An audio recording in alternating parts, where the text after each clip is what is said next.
গল্পের শুরু 1940 সালে ইটালি থেকে, যখন ইটালি দ্বিতীয় বিশ্বযুদ্ধে প্রবেশ করে। এখানে আমরা এক 12 বছরের ছেলেকে দেখি, যার নাম রেনা। রেনার বাবা তাকে একটি সাইকেল কিনে দেন। সাইকেল পেয়ে রেনা টাউনে ঘুরতে বের হয় এবং পরে তার বন্ধুদের কাছে যায়। রেনার বন্ধুরা তার সাইকেল দেখে খুব খুশি হয়। তখনই তাদের একজন বন্ধু বলে সে আসছে, সবাই বসে পড়ে। কিন্তু রেনা বুঝতে পারে না যে কে আসছে। ঠিক তখনই টাউনের সবচেয়ে সুন্দরী নারী মালিনা তাদের পাশ দিয়ে চলে যায়। মালিনাকে দেখে রেনা তো মুগ্ধ হয়ে যায়, তার চোখ মালিনার উপর থেকে সরতেই চায় না। এরপর রেনা তার বন্ধুদের সাথে নিয়ে সাইকেলে করে মালিনার পেছনে পেছনে চলতে থাকে। মালিনার বাবা একা থাকে এবং একটি স্কুলে শিক্ষকতা করে। তিনি বধির ছিলেন। রেনা তার বন্ধুদের সাথে একই স্কুলে পড়ে। মালিনার বিয়ে হয়ে গেছে, কিন্তু তার স্বামী সেনাবাহিনীতে চাকরি করায় বেশিরভাগ সময় বাইরেই থাকেন। মালিনার অপরূপ সৌন্দর্যের কারণে টাউনের সমস্ত পুরুষ তাকে পেতে চায়। তার একটুখানি দৃষ্টি পাওয়ার জন্য তারা অস্থির হয়ে থাকে। কিন্তু টাউনের মহিলারা মালিনাকে সহ্য করতে পারে না, কারণ তারা মালিনার মতো সুন্দর হতে চায়। এরপর দেখা যায় রেনা স্কুলে বসে বারবার মালিনার কথা ভাবছে, ফলে সে পড়াশোনায় মনোযোগী দিতে পারছে না। স্কুল শেষ হওয়ার পর রেনা সাইকেল নিয়ে মালিনার বাড়ির সামনে যায় এবং রাস্তার ওপাশে বসে মালিনার বের হওয়ার জন্য অপেক্ষা করে। কিছুক্ষণ পর মালিনা বাইরে আসে এবং রেনাকে ডেকে সিগারেট আনতে বলে। রেনা মালিনার দিকে এক দৃষ্টিতে তাকিয়ে থাকতে থাকে। হঠাৎ সে তার কল্পনা থেকে বাস্তবে ফিরে আসে। এরপর রেনা বাড়ি ফিরে তার বাবার একটা প্যান্ট চুরি করে দর্জির কাছে যায় এবং তার নিজের মাপের করে বানাতে বলে। এই বিষয়টা তার বাবা জানতে পারে এবং রেনাকে খুব বকাঝকা করেন এবং বলেন তোমার বয়স এখন হাফ প্যান্ট পরার। রেনা জানে মালিনা বিবাহিত, তবুও সে মালিনার দিকে নজর রাখতে থাকে। রাতে গোপনে গাছে উঠে জানালার ছোট ফাঁক দিয়ে মালিনার ঘর দেখতে থাকে। দিন রাত সে মালিনাকে অনুসরণ করে। একদিন রাতে রেনা দেখে মালিনা ঘরের ভেতর গান শুনতে শুনতে নাচছে। রেনা তো মুগ্ধ হয়ে দেখতে থাকে, অথচ মালিনা কিছুই জানে না। পরের দিন রেনা মিউজিক শপ থেকে সেই গানটি কিনে নিয়ে আসে এবং রাতে তা শুনতে শুনতে কল্পনা করে মালিনা তার ঘরে আসছে। তখন রেনা তো খুব খুশি হয়, যদিও সবটাই কিন্তু কল্পনা ছিল। এরপর একদিন রেনা সাইকেলে মালিনার পেছনে যায় এবং দেখে টাউনের ধনী থেকে গরিব, এমনকি বড় বড় কর্মকর্তারাও মালিনাকে গোপন দৃষ্টিতে দেখে। মালিনাকে এভাবে তাকিয়ে থাকতে দেখে পুরুষদের স্ত্রীরা তাদের অনেক বকাঝকা না করে মালিনাকেই দোষ দেয়। তারা মালিনাকে অপমান করে এবং তার প্রতি ঘৃণা প্রকাশ করে। তবে মালিনা চুপচাপ থাকে, কারোর কোনো কথার উত্তর দেয় না এবং নিজের জীবন নিয়ে চলতে থাকে। এরপর মালিনা তার বাবার বাড়িতে আসে, যেখানে তার বাবা একা থাকেন। মালিনা প্রতিদিনই আসতেন, কারণ তার বাবা বৃদ্ধ এবং অসুস্থ। তিনি তার দেখাশোনা করার জন্যই আসেন। এদিকে রেনা তো সাইকেল নিয়ে মালিনার পেছনে পেছনে আসে এবং লুকিয়ে সবকিছুই দেখে। পরের দিন দেখা যায় টাউনের কিছু আর্মি অফিসার এবং সরকারি লোকজন মাইকে ঘোষণা করেন যে কিছু মানুষ যুদ্ধে মারা গেছে, যার মধ্যে মালিনার স্বামীও রয়েছেন। এই খবর শুনে টাউনের পুরুষেরা খুশি হয়, কারণ মালিনা এখন বিধবা। তবে মালিনা তার স্বামীর মৃত্যুর খবরে একদম ভেঙে পড়ে। তিনি তার স্বামীকে খুব ভালোবাসতেন, কিন্তু এখন একা হয়ে গেলেন। তাই তিনি নিজের বাড়ি ছেড়ে বাবার বাড়িতে থাকতে শুরু করেন। রেনা প্রতিদিন মালিনার বাড়ির বাইরে থেকে তাকিয়ে দেখত যে তিনি ঘরে বসে কাঁদছেন। কয়েকদিন পর মালিনা যখন কাপড় শো করছিলেন, রেনা তো চুপি চুপি তার একটি কাপড় চুরি করে পালিয়ে যায়। রাতে সেই কাপড় হাতে নিয়ে মালিনার কথা ভেবে মগ্ন হয়ে থাকে। পরের দিন রেনার বাবা সেই কাপড়টি খুঁজে পেয়ে তাকে খুব বকাঝকা করেন। রেনার মা তাকে খুব মারধরও করেন। তারপর রেনার বাবা রেনাকে একটি ঘরে 3 দিন আটকে রাখেন। এই সময় রেনা তো খাওয়া দাওয়া বন্ধ করে দেয়, যার ফলে তার শরীর খারাপ হয়ে যায়। তখন তার বাবা মা ডাক্তার ডাকেন। ডাক্তার এসে বলেন যে রেনাকে সব সময় খেতে দিতে হবে এবং খোলা বাতাসে যেতে হবে। এরপর রেনা সাইকেল নিয়ে বের হয় এবং সে দেখতে পায় টাউনের মহিলারা মালিনার নামে গুজব ছড়াচ্ছে যে তিনি অন্য পুরুষের সাথে সম্পর্ক রাখেন। কিছু পুরুষ মালিনার নামেও বাজে কথা বলে, কিন্তু রেনা জানে যে এগুলো সত্য নয়।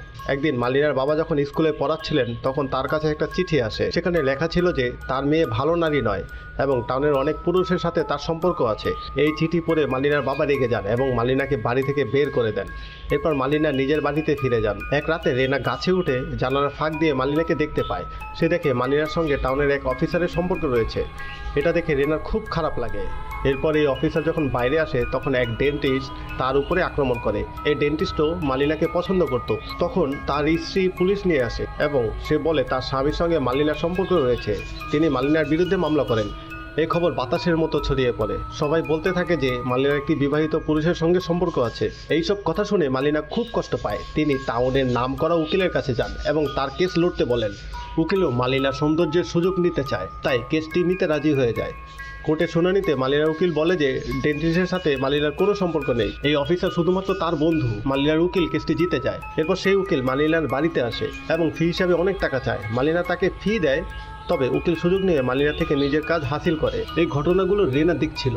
এরপর রেনা গাছ থেকে পড়ে যায় এবং তার একটি হাত ভেঙে যায়। এই ঘটনার পর মালিনা তার উকিলের সাথে দেখা করতে শুরু করে, কারণ তার কাছে আর কোনো কাজও ছিল না এবং নিজের খরচ চালানোর জন্য তার উকিলের সব শর্ত মেনে নিতে হবে। উকিল তার সমস্ত খরচ বহন করছিল। কিন্তু এই সম্পর্কের কথা যখন উকিলের মা জানতে পারেন, তিনি তাকে ভীষণ বকাঝকা করেন এবং বলেন যে সে তাদের পরিবারের মানসম্মান নষ্ট করছে। এসব কথা শুনে উকিল মালিনার সাথে তার সম্পর্ক ছিন্ন করে।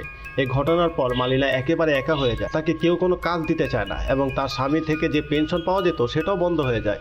এক রাতে মালিনা নিজের চুল কেটে ছোট ছোট করে ফেলে এবং ভাবে যখন শহরের মানুষ কোনো কারণ ছাড়াই তার নামে বাজে বাজে কথা বলে, তখন সে সত্যিকারের খারাপ হয়ে দেখাবে। পরের দিন মালিনা নতুন রূপে শহরে আসে। শহরের লোকেরা তার এই রূপ দেখে হতবাক হয়ে যায় এবং তাকে দেখে খুব খুশিও হয়। মালিনা একটি ফাঁকা চেয়ারে বসে সিগারেট বের করে। তখন কয়েকজন পুরুষ তার কাছে আসে এবং একজন তার সিগারেট জ্বালিয়ে দেয়। মালিনা ভাবে যখন সে ভালোভাবে বাঁচতে চেয়েছিল তখন কেউ তাকে বাঁচতে দেয়নি। তখন সবাই তার দুর্বলতার সুযোগ নিচ্ছিল, তাই সে নিজেও টাকার জন্য ভুল পথে চলা শুরু করে। এরপর তাকে দেখা যায় এক ব্যক্তির সাথে হোটেলে যেতে। রেনা দূর থেকে এসব দেখে তার একদমই ভালো লাগে না। সে রাতে মালিনার বাড়ির দিকে নজর রাখে এবং দেখে যে প্রতি রাতেই তার বাড়িতে কিছু লোক আসে। মালিনার এই কাজের জন্য শহরের পুরুষদের স্ত্রীরা খুব রাগ করে এবং তারা মালিনাকে আরো বেশি ঘৃণা করতে শুরু করে। মালিনা শহরে খুব বিখ্যাত হয়ে ওঠে। তাকে অনেক সময় শহরের লোকদের সাথেও ঘুরতে দেখা যায়। রেনা তো এসব দেখে খুব কষ্ট পায়। সে চায় মালিনাকে সাহায্য করতে, কিন্তু তার বয়স কম বলে সে কিছুই করতে পারছে না। একদিন রেনা মালিনাকে দুই জার্মান কর্মকর্তার সাথে দেখে এবং এটি সহ্য করতে না পেরে অজ্ঞান হয়ে পড়ে। এরপর রেনার মা এবং শহরের বয়স্ক মহিলারা ভাবেন যে তার উপরে ভূতের প্রভাব পড়ে,